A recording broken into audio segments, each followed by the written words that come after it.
Hello friends, welcome to my channel Job and Education @94। তো তোমাদের জন্য আজকে একটা নতুন জিকে ক্লাসের ভিডিও নিয়ে চলে এসেছি। এটা 20টা কোশ্চেন আছে। এগুলো তোমাদের প্রিভিয়াস ইয়ার থেকে নেওয়া।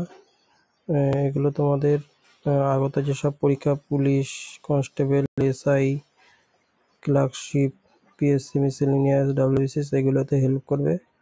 তো চলো শুরু করা যাক আজকের প্রথম কোশ্চেন নাম্বার 1। বিশ্ব ব্যাংক গোষ্ঠীর সদর দপ্তর কোথায় অবস্থিত?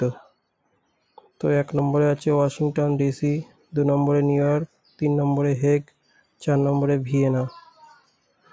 তো এটির সঠিক অ্যান্সার হবে হচ্ছে 1 নম্বরে ওয়াশিংটন ডিসি।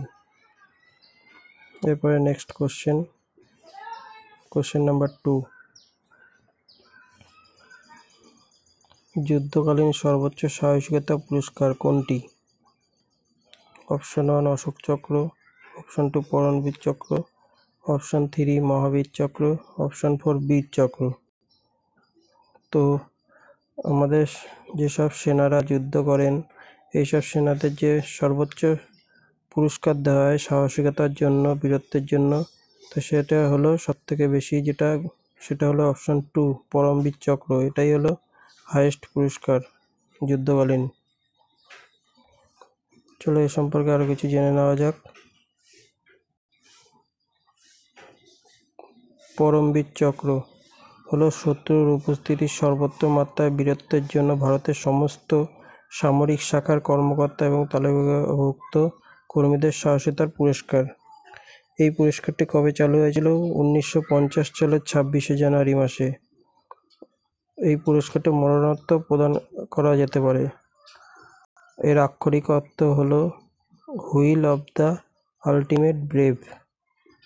সংস্কৃতে পরম মানে চূড়ান্ত, বীর মানে সাহসী এবং চক্র মানে চাকা। এছাড়া যেগুলো রয়েছে দেখো, মহাবীর চক্র হলো ভারতের দ্বিতীয় সর্বোচ্চ সামরিক অলঙ্করণ। বীর চক্র হলো এটি ভারত যুদ্ধক্ষেত্রে দেওয়া হয় সাহসিকতার জন্য। আর একটা রয়েছে অশোক চক্র, এটিও সাহসিকতার জন্য দেওয়া হয়। এটি পরমবীর চক্রের শান্তিকালীন সমতুল্য ও শত্রুর মুখোমুখি হওয়া ছাড়া সর্বশ্রেষ্ঠ উল্লেখযোগ্য সাহসিকতা দেওয়া হয় এই পুরস্কারটা। এরপরে নেক্সট কোশ্চেন নাম্বার 3। 2011 সালের জনগণনা অনুসারে নিচের কোনটি ভারতের সর্বোচ্চ শিক্ষিত জেলা? সব থেকে শিক্ষায় বেশি কোনটা? 1 নম্বর হচ্ছে কোট্টায়াম, 2 নম্বরে সারচিপ, 3 নম্বরে চাম্পাই, 4 নম্বরে এর্নাকুলাম। তো এর সঠিক আনসার হবে সব থেকে শিক্ষিত জেলা হলো সারচিপ, অপশন 2।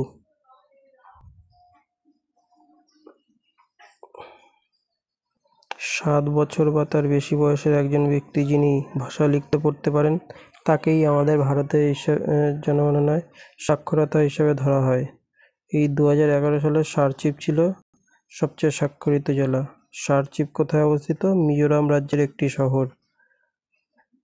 এই 2011 সাল অনুসারে এখানে সাক্ষরতার হার ছিল 98.23%। আরো কিছু 2011 জনগণনা সম্পর্কে জেনে নেওয়া যাক।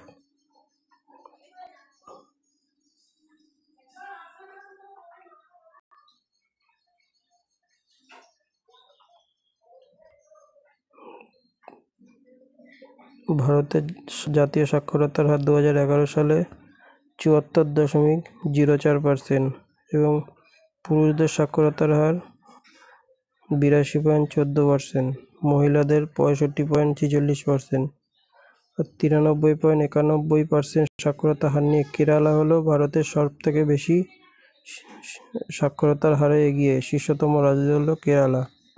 আর সব থেকে কম হচ্ছে বিহার, যার হচ্ছে 63.8%। আর মিজোরামের সারচিপ হলো ভারতের সবচেয়ে শিক্ষিত জেলা।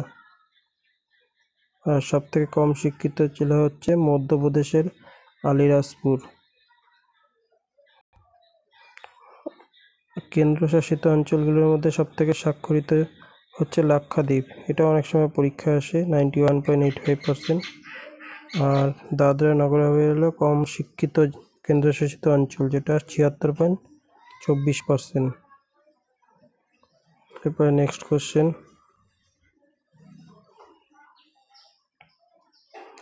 নাম্বার 4।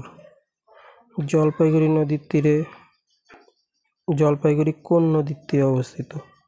1 নম্বরে হচ্ছে তিস্তা কলরা, 2 নম্বরে তিস্তা জলঢাকা, 4 নম্বরে হচ্ছে জলঢাকা রায়ডাক,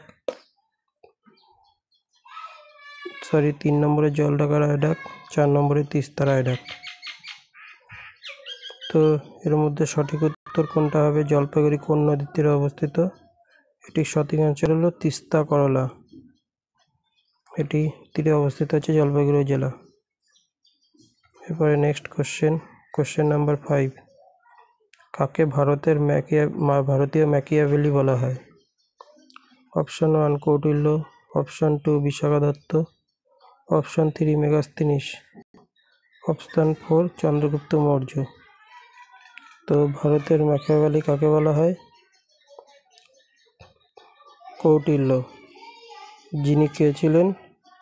চন্দ্রগুপ্ত মৌর্যের সভাকপাট মন্ত্রী ছিলেন হচ্ছে এই কৌটিল্য।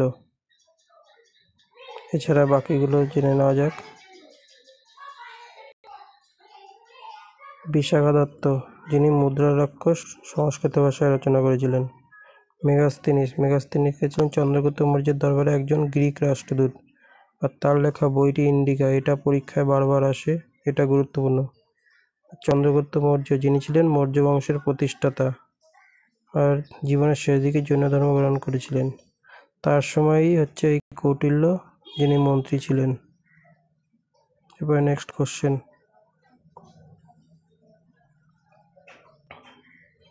নাম্বার 6। গুয়াহাটি হাইকোর্টের কোন রাজ্যের উপর কোনো আঞ্চলিক এখতিয়ার নেই? অর্থাৎ গুয়াহাটি হাইকোর্ট বিভিন্ন রাজ্যের সাথে আঞ্চলিক এখতিয়ার রয়েছে, কিন্তু এই 4টের মধ্যে একটাই এখতিয়ার নেই, সেটা কোনটা? 1 নম্বর বলেছে আসামের উপর কি তার এখতিয়ার নেই? মেঘালয়, অরুণাচল প্রদেশ, মিজোরাম। তো এর সঠিক অ্যান্সার হলো মেঘালয়ের উপর এই গুয়াহাটি হাইকোর্টের কোনো এখতিয়ার নেই। গুয়াহাটি একটা আঞ্চলিক এখতিয়ার কি রয়েছে? আসাম, অরুণাচল প্রদেশ, নাগাল্যান্ড, মিজোরাম, এই 4টির উপর তার এখতিয়ার রয়েছে। এটি মূলত আসাম ও নাগাল্যান্ড হাইকোর্ট নামেও পরিচিত। এটি কবে প্রতিষ্ঠিত হয়েছিল? 1971 সালে।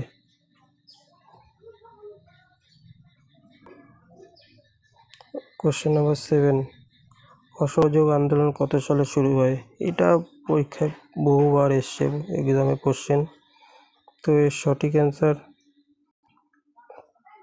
হবে কোনটা বলো? অসহযোগ আন্দোলন, এটা আমরা সবাই জানি, 1920 অসহযোগ আন্দোলন হয়েছিল। এটা কেন হয়েছিল অনেকেই জানো? 1919 সালে কি হয়েছিল? জালিয়ানওয়ালাবাগ হত্যাকাণ্ড হয়েছিল। তারই প্রতিবাদের জন্য গান্ধীজি অসহযোগ আন্দোলন করেছিলেন 1919 সালে, যেটা জালিয়ানওয়ালাবাগে হয়েছিল হত্যাকাণ্ড। এরপরে নেক্সট কোশ্চেন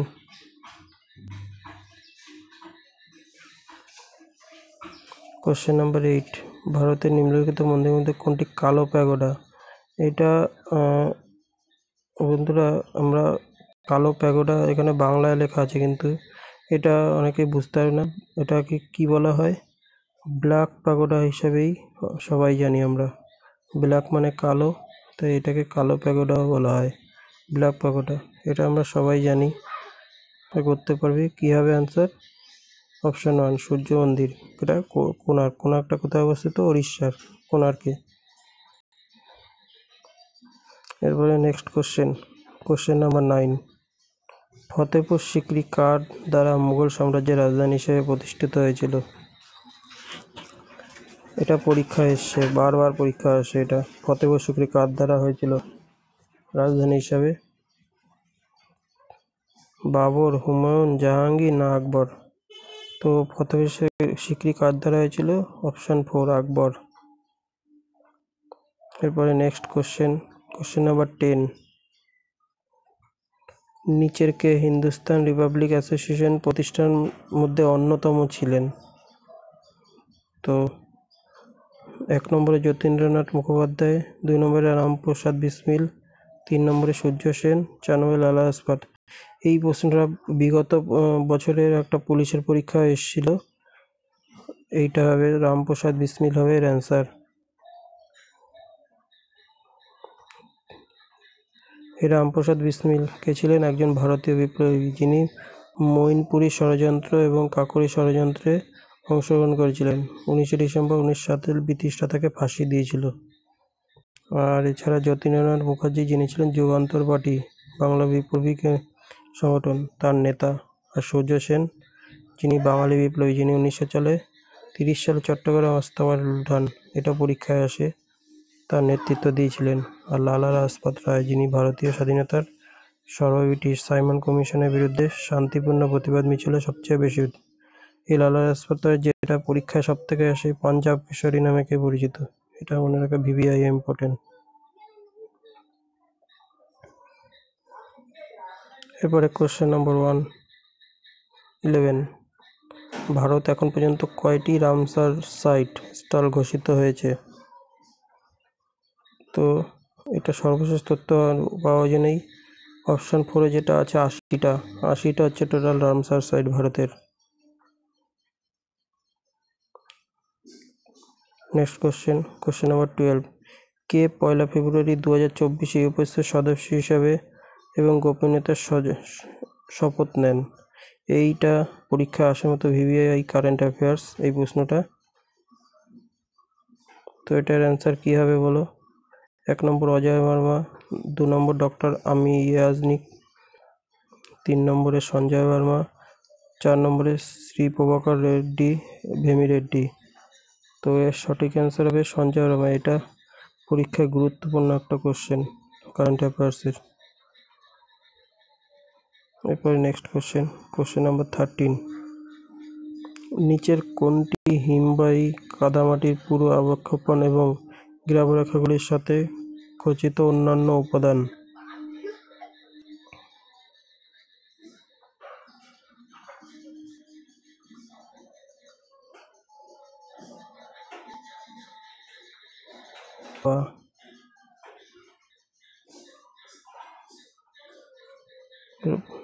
এর সম্পর্কে কিছু জেনে নেওয়া যাক।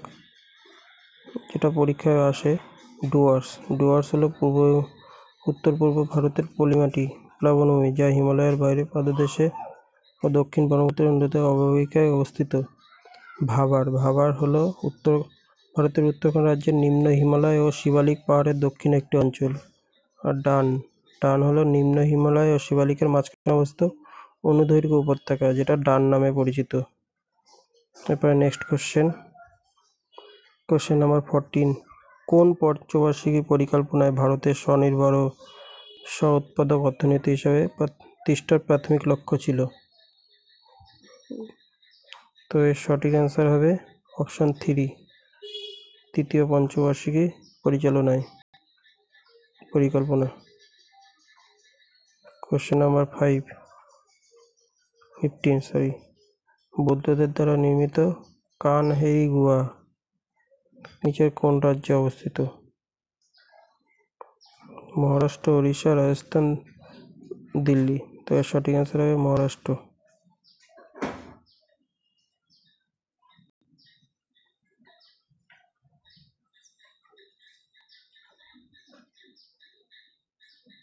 কানহেরি গুহা হলো পাহাড় কাটা একটি স্মৃতিস্তম্ভের একটি দল।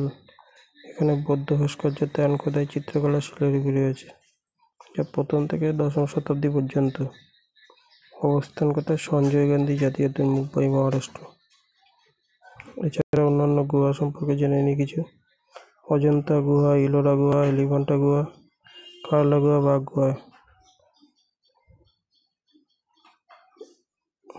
এই 4টে হলো মহারাষ্ট্রে, 5টা কারলা গুহা, বাঘ গুহা, ভীমবেটকা গুহা, উদয়গিরি গুহা। মধ্যপ্রদেশে, তার মধ্যে ভীমকাটকাটা পরীক্ষায় বেশি করে আসে। ওড়িশা হচ্ছে উদয়গিরি, খণ্ডগিরি গুহা, কর্ণাটকে বাদামি গুহা, তামিলনাড়ুতে বরাহ গুহা অবস্থিত। এরপরে নেক্সট কোশ্চেন নাম্বার 16, কোন প্রণালী আফ্রিকা ও ইউরোপকে পৃথক করে? তো এটার সঠিক হচ্ছে জিব্রাল্টার। এটা পরীক্ষায় প্রিভিয়াস ইয়ারে এসছে, জিব্রাল্টার প্রণালী। নেক্সট কোশ্চেন নাম্বার 17, ক্রান্তীয় তৃণভূমি কি নামে পরিচিত? এটা একটা ভিভিআই কোশ্চেন, ক্রান্তীয় তৃণভূমি কি নামে পরিচিত? এখান থেকে যে বাকি অপশনগুলো রয়েছে, যেটি উত্তর হবে, এর উত্তর হবে হচ্ছে অপশন 30 সাভানা। এটা পরীক্ষায় এসছে। চলো বাকিগুলো সম্পর্কে আমরা জেনে নিই। এখান থেকে একটা প্রশ্ন আসার সম্ভাবনা রয়েছে তোমাদের। উত্তর আমেরিকার যেটা, সেটা পেরি তৃণভূমি নামে পরিচিত। আফ্রিকার যেটা, সেটা সাভানা তৃণভূমি। ইউরোপ, এটা স্টেপ। Asia step. দক্ষিণ আমেরিকা সেলভাস ও পম্পাস তৃণভূমি নামে পরিচিত। অস্ট্রেলিয়া ডনস নামে পরিচিত। কোশ্চেন নাম্বার 18, পৃথিবী পৃষ্ঠের অগ্রগতি বেগ কত? সঠিক অ্যান্সার হবে অপশন 2, 11.2 কিমি পার সেকেন্ড। কোশ্চেন নাম্বার 19, ক্ষারীয় দ্রবণে হলুদ বর্ণ কি হয়? এটা সঠিক অ্যান্সার হবে লাল। লাস্ট কোশ্চেন নাম্বার 20, ম্যালেরিয়া এবং কালাজ্বর কোন জীব দ্বারা সৃষ্ট? ব্যাকটেরিয়া, ছত্রাক, প্রোটোজোয়া না ভাইরাস? তো এর সঠিক অ্যান্সার হবে প্রোটোজোয়া। ম্যালেরিয়া সৃষ্টিকারী প্রোটোজোয়া হলো একটি প্লাজমোডিয়াম। এটা কি কার দ্বারা সৃষ্ট? অ্যানোফিলিস মশা। আর স্ত্রী অ্যানোফিলিস মশা, এটা পরীক্ষায় বারবার আসে। কালাজ্বর কার দ্বারা হয়? বালি মাছির কামড়ে কালাজ্বর ছড়ায়।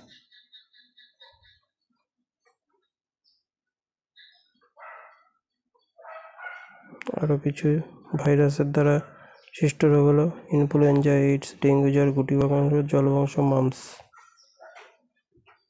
ব্যাকটেরিয়া দ্বারা সৃষ্ট plague, cholera, diphtheria, chikungunya, tetanus, typhoid ইত্যাদি। ছত্রাক দ্বারা হচ্ছে স্ক্যাবিস, অ্যাটিলিক্স, ফুট, ক্যানাডিয়াস। তো এই ছিল আজকের 20টা কোশ্চেন, যেগুলো পরীক্ষা আসার মতো ইম্পর্টেন্ট। তো এর মধ্যে তোমরা কত কি পেলে কমেন্ট করে জানাও। তো দেখা হচ্ছে নেক্সট ভিডিওতে। Thank you.